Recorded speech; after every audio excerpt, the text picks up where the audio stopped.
Hello everyone, myself Khyati Vyas from JMP English Medium Saraswati Group of Education. Today I am conducting this session as a part of revision because we have already completed this year's full course, correct? तो exam से related आपके जो भी course है वो हमने complete कर दिए हैं। तो आज से हम अपना रिवीजन सेशन स्टार्ट कर रहे हैं। तो आज का जो सेशन है उसमें हम सेमेस्टर 1 का फर्स्ट चैप्टर जो है आपका that is earth, its surface and movements, तो इससे हम अपना रिवीजन स्टार्ट करेंगे। ऑलरेडी ये चैप्टर के बारे में आपको इंफॉर्मेशन है बिकॉज हमने ये चैप्टर कंप्लीट कर दिया है, बट एक बार आपकी फाइनल एग्जाम के पॉइंट ऑफ व्यू से इसका रिवीजन हम स्टार्ट कर देते हैं ताकि एग्जाम्स में आपको कोई दिक्कत ना हो and you will get proper revision, correct? आपके पास बहुत टाइम है तो आप भी अच्छे से रिवाइज कीजिए। मैं भी आपसे एक बार और इन चैप्टर्स के बारे में डिस्कस करूंगी ताकि जो भी आपके पॉइंट्स जो आप भूल चुके हो वो आपको याद आ जाए। तो let us start the revision session with chapter number 1 from your semester number 1 book. The chapter's name is Earth, its surface and movements. In this chapter we learned that we live on the planet called Earth. हम Earth नाम के planet के ऊपर रहते हैं। क्यों? क्योंकि Earth में एक ऐसी स्पेशल फीचर्स है जिसकी वजह से वो लिविंग थिंग्स को एग्जिस्ट करने में, उनको अलाइव रखने में सपोर्ट करता है। तो वो कौन सी चीजें हैं इसके बारे में हम डिस्कस करेंगे। सबसे पहले जब मैं अर्थ ये बोलती हूं तो आपके दिमाग में क्या आता है? You imagine a round ball which looks blue, green, different colours. Normally ज्यादातर ब्लू कलर का दिखता है, correct? Yes, but do you think it is round?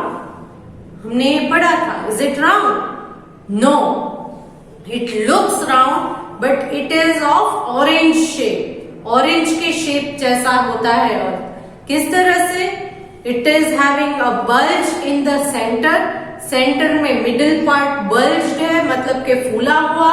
Top and bottom जो है उसका टॉप एंड बॉटम ये थोड़ा सा फ्लैटेंड होता है, जैसे ऑरेंज में होता है ना उस तरह फ्लैटेंड टॉप एंड बॉटम।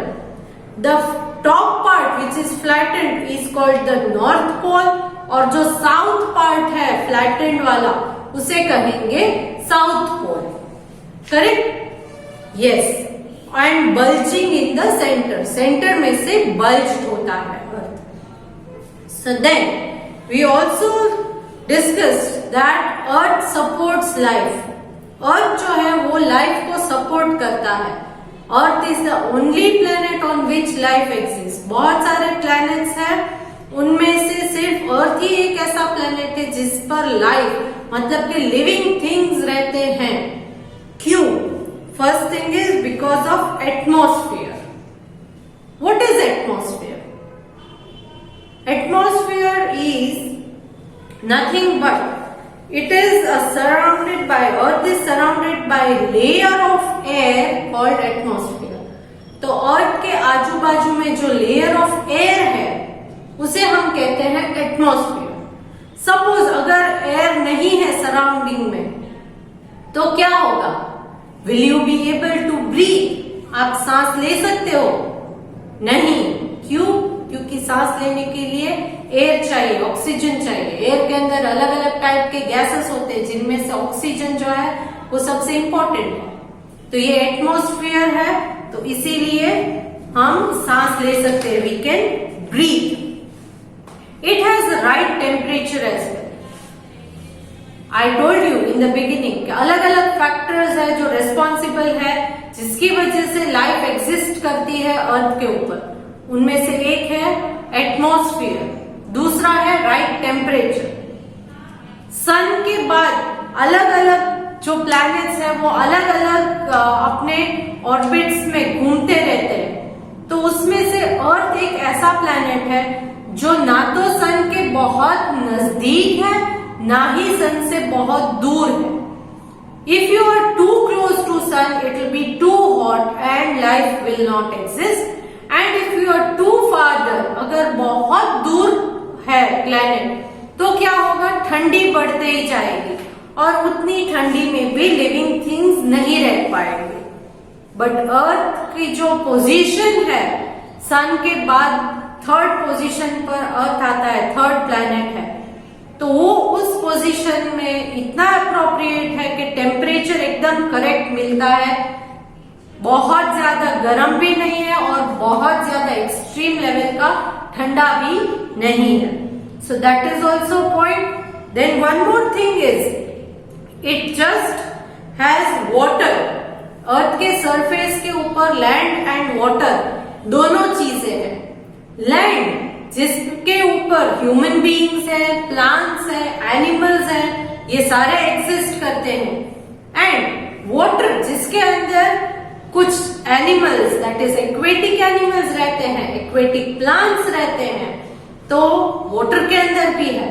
दूसरी चीज, किसी भी लिविंग थिंग्स के लिए वाटर सबसे इंपॉर्टेंट चीज है एग्जिस्ट करने के लिए, जिंदा रहने के लिए।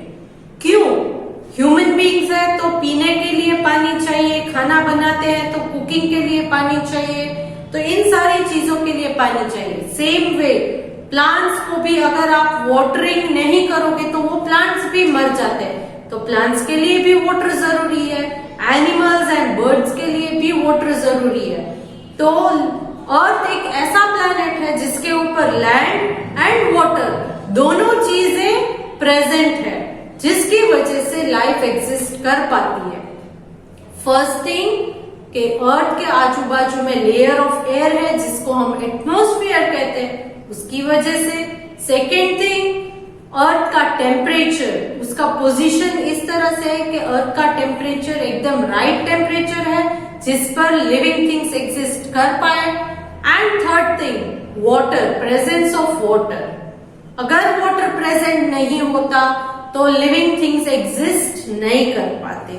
सो all these are the points due to which life exist on planet earth.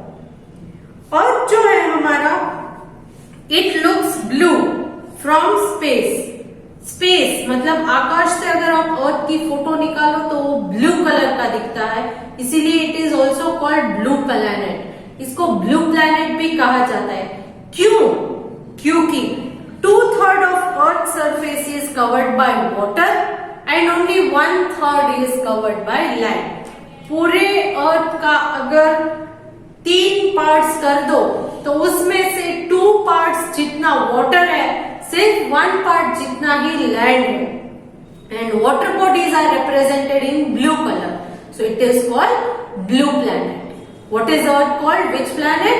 Blue planet. Next, movements of earth. Earth में मैंने आपको सिखाया था, सॉरी, 2 टाइप्स ऑफ मूवमेंट होते हैं, एक है रोटेशन, एक है रेवोल्यूशन। सन जो है वो सेंटर में है, अर्थ मूवमेंट करता है 2 टाइप्स के। एक है spinning movement of the earth in its fixed axis,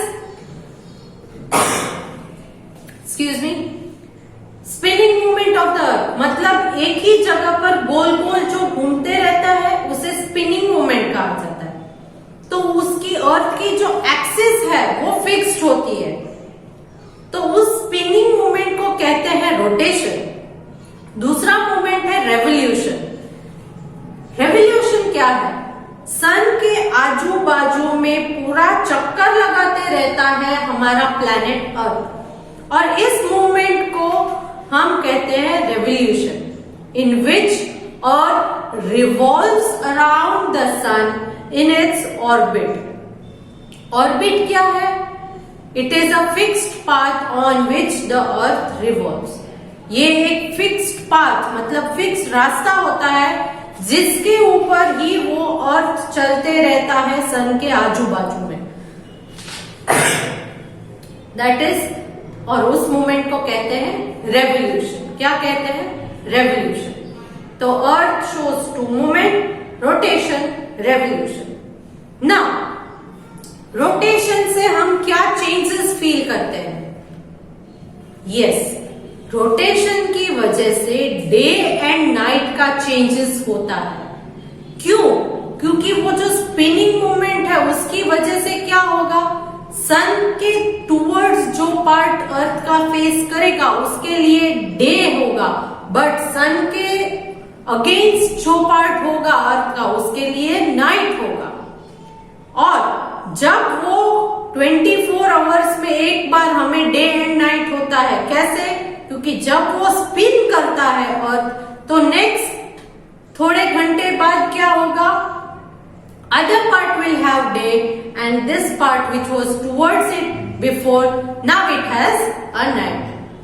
तो जिसके लिए पहले डे था उसके लिए नाइट हो जाएगा और जिसके लिए नाइट था उसके लिए डे हो जाएगा। मैंने आपको ये भी समझाया था कि जब इंडिया में डे होता है तो अमेरिका में कभी कभी नाइट होती है, और जब इंडिया में नाइट होती है तो उनके लिए, अमेरिकन के लिए डे होता है। इसकी रीजन यही है क्योंकि इंडिया का लोकेशन और अमेरिका का लोकेशन दो अलग अलग हिस्सों में है अर्थ के, करेक्ट? तो इस वजह से it causes changes in day and night. And ये वन मूवमेंट, जो वन स्पिनिंग मूवमेंट है अर्थ का, how much time it takes? एक स्पिन लगाने के लिए कितना टाइम चाहिए अर्थ को? इट टेक्स 24 आवर्स, क्योंकि डे एंड नाइट मतलब एक पूरा दिन, एक पूरे दिन में एक बार नाइट आती है एक बार डे आता है, तो उस पूरे दिन का कैलकुलेशन आप करो। आपकी वॉच में क्लॉक है, आपके घर में वॉल क्लॉक, तो उस पर आप देख सकते हो 12 तक के नंबर्स है, करेक्ट? तो पूरे 12 नंबर्स को 2 टाइम्स जब घड़ी के जो हैंड्स है, the hands of the watch और द नीडल्स, वो 2 बार चक्कर लगाते हैं एक दिन और एक रात। 2 बार चक्कर लगाने के बाद जब तीसरा चक्कर स्टार्ट होता है तब नेक्स्ट डे स्टार्ट होता है, करेक्ट? तो 12 प्लस 12, क्यों? क्योंकि एक चक्कर लगाने में 12, तो 2 चक्कर लगाने में 12 प्लस 12, सो 24 आवर्स लगते हैं to complete one spinning movement. एक स्पिन को 24 आवर्स लगते हैं, करेक्ट? रात को 12 बजे से लेकर दोपहर के 12 बजे और दोपहर के 12 बजे से लेकर नेक्स्ट रात के 12 जब बजते हैं तब वो दिन कंप्लीट होता है और नेक्स्ट डे स्टार्ट होता है। तो 2 बार ये होता है इन योर वॉल क्लॉक। अगर आप देखो तो 24 hours it takes to complete one spin.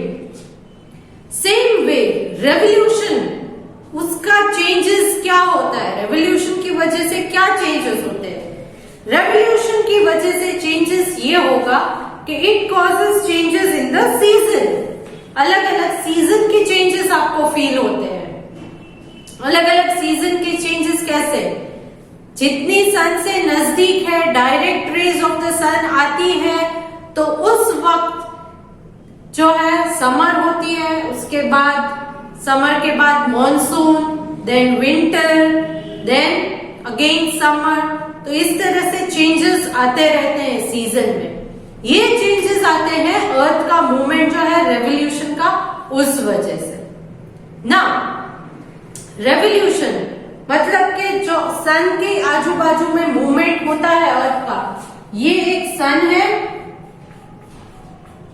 और इस तरह से ओवल ऑर्बिट होती है। अर्थ की जो ऑर्बिट है, फॉर एग्जाम्पल ये अर्थ है, तो अर्थ ओवल ऑर्बिट में ट्रैवल करते रहता है, राउंड नहीं होता है। तो यहां देखिए कितना दूर है, और जब यही अर्थ इधर पहुंचेगा तो क्या होगा, नजदीक आ जाएगा, करेक्ट? तो उस वजह से फिर अर्थ जो है वो टिल्टेड पोजीशन में होता है। ये नॉर्थ है, ये साउथ है, तो टिल्टेड पोजीशन। यहां पर आप देख सकते हो कि वो स्पिन भी अगर कर ले तो क्या होगा, ये नॉर्थ पोल ही इस तरफ रहेगा, साउथ पोल इस तरफ आएगा नहीं। तो क्या होगा, नॉर्थ पोल के लिए तब कितना भी स्पिन कर ले समर ही रहेगा, बट साउथ पोल में तब विंटर रहेगा, करेक्ट? क्यों ऐसा है? क्योंकि रेवोल्यूशन है एंड अर्थ का ये टिल्टेड पोजीशन। टिल्टेड पोजीशन मतलब थोड़ा क्रॉस टेढ़ा पोजीशन जो है ये अर्थ होगा। तो यहां आप ये नॉर्थ पोल, ये साउथ पोल, करेक्ट। तो इस वजह से क्या होगा, अर्थ और ये नॉर्थ पोल और साउथ पोल जो है वो फिक्स्ड रहते हैं, जिसको हम एक्सिस कहते हैं। यहाँ फिक्स्ड होता है, बट ये अर्थ जो है वो गोल गोल घूमते रहता है, स्पिन करते रहता है। एक स्पिन के लिए 24 आवर्स लगते हैं और एक रेवोल्यूशन के लिए कितना टाइम लगता है। मतलब यहां से अगर वो रिवॉल्व करना स्टार्ट करे, अर्थ जो है सन के आजू बाजू में अराउंड द सन रिवॉल्व करता है इन इट्स ऑर्बिट। ये याद रखिए, ये जो फिक्स्ड पोजीशन होती है जिसके आजू बाजू स्पिनिंग करता है वो एक्सिस है, और ये जो है fixed path on which it revolves around the sun उसे ऑर्बिट कहते हैं। तो ये ऑर्बिट में एक बार रिवॉल्व करने में कितना टाइम लगता है, और takes 365 and a quarter day. 365 and a quarter day मतलब 365 complete days plus quarter day. Quarter day मतलब क्या, यहाँ पर टेक्स्ट बुक में आप देख सकते हो 1/4 लिखा है। क्वार्टर मतलब 1/4, मतलब कि आपके जो 1 डे है, 1 डे में आवर्स कितने हैं, 24 आवर्स। अब उन 25 को 4 टाइम्स अगर आप डिवाइड करते हो तो you will get 24 divided by 4 is 6। तो 365 कंप्लीट डेज प्लस 6 आवर्स लगते हैं उसे एक रेवोल्यूशन के लिए। बट इन 6 आवर्स को, दैट इज क्वार्टर डे को, हम एवरी ईयर काउंट नहीं कर सकते। क्यों? क्योंकि कभी आपने सुना है कि कैलेंडर में 365 प्लस क्वार्टर डे का कोई अलग एक डेट डाली हुई है? नहीं। तब हम क्या करते हैं, इस क्वार्टर डे को, क्वार्टर डे मतलब 24 आवर्स को 4 टाइम्स हमने डिवाइड किया है। कितनी टाइम? 4 टाइम। तो ये 4 टाइम जो है वो एक्यूमुलेट करेंगे, इकट्ठा करेंगे, 6 6 6 6, मतलब 4 साल तक अगर आप इन 6 आवर्स को एक साथ इकट्ठा करो तो क्या होगा, 4 टाइम्स 6 आवर्स को एक्यूमुलेट किया तो 4 6 24, एक पूरा दिन मिल गया। यस। तो तब हम उस साल जो 4 बार हमने क्वार्टर डे को एक्यूमुलेट किया था, तो वो 4 साल के बाद वो एक एक्स्ट्रा डे हम अपने कैलेंडर में ऐड कर देते हैं, और तब उस कैलेंडर में 366 डेज हो जाते हैं। और ये एक डे कब ऐड किया जाता है? Yes, in the month of February. Normally आप देखोगे कि 3 साल तक फेब्रुअरी में February 28 is the last day. But जिस साल में लीप ईयर होता है, मतलब चौथा साल, 3 साल के क्वार्टर है और इस साल का और एक क्वार्टर, अगर ये 4 क्वार्टर इकट्ठा कर ले तो एक दिन एक्स्ट्रा हो जाएगा। तो तब फेब्रुअरी में 29 डेज होंगे। कितने डेज? 29 डेज। तो इस तरह से हम कैलकुलेट करते हैं। बट नॉर्मली साइंटिफिकली अगर आप देखो तो revolution takes 365 and a quarter day. Clear? तो इस तरह से हमने ये चैप्टर में सारे मूवमेंट्स के बारे में और अर्थ के सरफेस के बारे में डिटेल स्टडी की थी। इस चैप्टर में आपको नीचे जो है माइंड मैप भी दिया गया है, जिसके थ्रू आप देख सकते हो कि आपने इस चैप्टर में मेन पॉइंट्स कौन कौन से पढ़े। इस चैप्टर में पढ़ने के लिए आपने पहले प्लैनेट अर्थ के बारे में सीखा कि इसका मेन लिविंग थिंग्स को क्यों सपोर्ट करता है, that is due to atmosphere, right temperature and water. Earth के ऊपर एटमॉस्फेयर है, that is layer of air surrounding the earth. Then right temperature भी है एंड वाटर है जो लाइफ को सपोर्ट करता है, और दूसरा है मूवमेंट्स ऑफ अर्थ जिसमें रोटेशन एंड रेवोल्यूशन इन दो मूवमेंट्स के बारे में हमने स्टडी किया था। सो टुडेज होमवर्क, आज हम इस चैप्टर को रिवाइज कर चुके हैं। इस वीडियो के एंड में मैंने इस वीडियो का जो आपके बुक में से जो एक छोटा सा वीडियो क्लिप दिया है वो भी ऐड किया हुआ है, तो आप उससे भी एंजॉय कर सकते हो।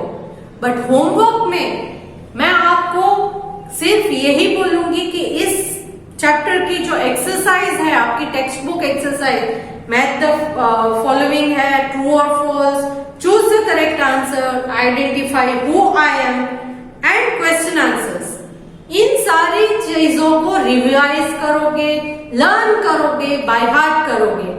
वन बाय वन चैप्टर का रिवीजन अगर हम करेंगे तो आपको फाइनल एग्जाम के लिए आसानी होगी।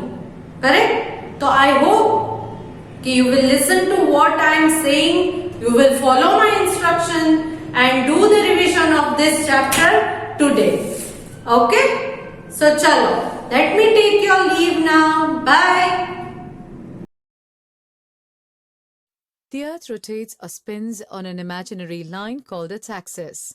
The Earth takes 24 hours to rotate once on its axis. Rotation of the Earth causes day and night. The Earth, while rotating on its axis, is also going around the Sun. This movement of the Earth around the Sun is called revolution. The Earth revolves around the Sun once per year.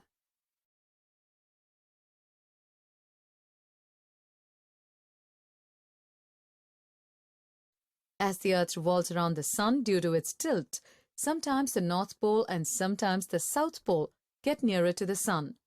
This is why we have changes in seasons. When the North Pole is towards the Sun, it is summer in the Northern Hemisphere and winter in the Southern Hemisphere. When the South Pole is towards the Sun, the Northern Hemisphere has winter and the Southern Hemisphere has summer. Thus, the seasons keep changing all the time depending upon the position of the Earth.